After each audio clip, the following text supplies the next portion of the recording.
So I was hoping you could kind of talk a little bit about hunting and I guess, decreasing popularity over the years recently. Well, yeah, it's a big concern amongst outdoor-oriented folks that there's been a decline in the recruitment of young people into the population of hunters, trappers, fishermen, outdoor sports people in general. I think that we're interested in seeing that continue and to try to do what we can to reverse that process because outdoor sports and outdoor recreation increases the activity levels for folks. We want people to have healthy lifestyles and be outdoors. Getting people involved in outdoor activities makes them better stewards of the environment because they care about what's happening to the resources that are providing their outdoor recreation opportunities and even their food. If people hunt and fish and use it to supplement their family's food supply.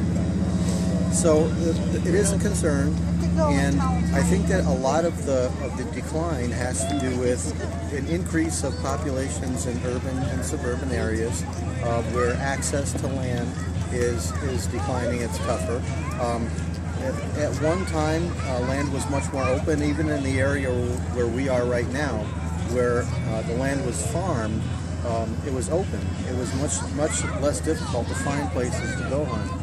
And there was not so much in the whole area of electronic entertainment that young people now seem to be substituting for outdoor activities and getting out and being hands-on and getting their hands dirty and breathing fresh air. So as part of the Cornell Cooperative Extension, are you guys doing anything to try and reverse this, to try and get kids out there interested in the outdoors, get them hunting again? Oh, sure.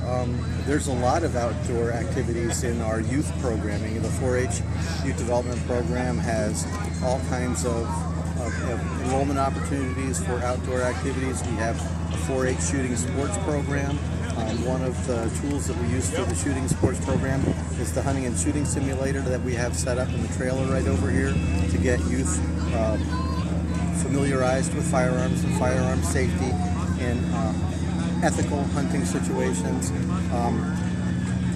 We have geospatial science, which is geocaching using global positioning units, mapping tools, all kinds of things. So kids can get out and do treasure hunts outdoors, learn mapping and orienteering to find their way around without having to use the old map and compass techniques. And there's a lot of opportunities available for young people to get outdoors and get doing things and develop interests that would perpetuate that.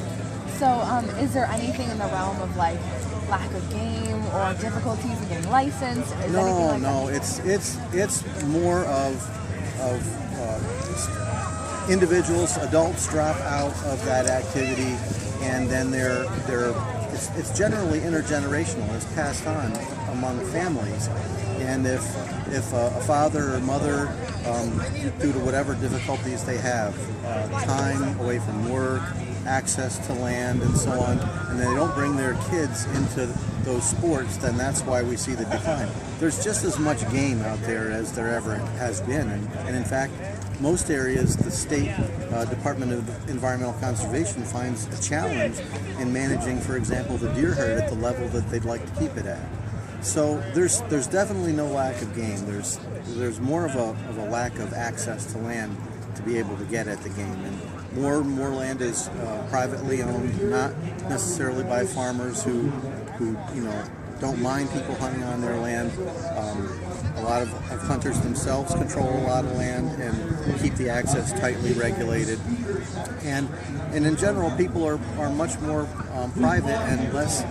There's liability concerns also. I mean, we're in a sue-happy society, and if you let people hunt on your land, you have liability concerns. You have to insist that they be insured. You have to be insured to cover that. So it's an access problem. And if we had more readily accessible public land or privately owned land that was hunter friendly, then I think that would go a long way to addressing it.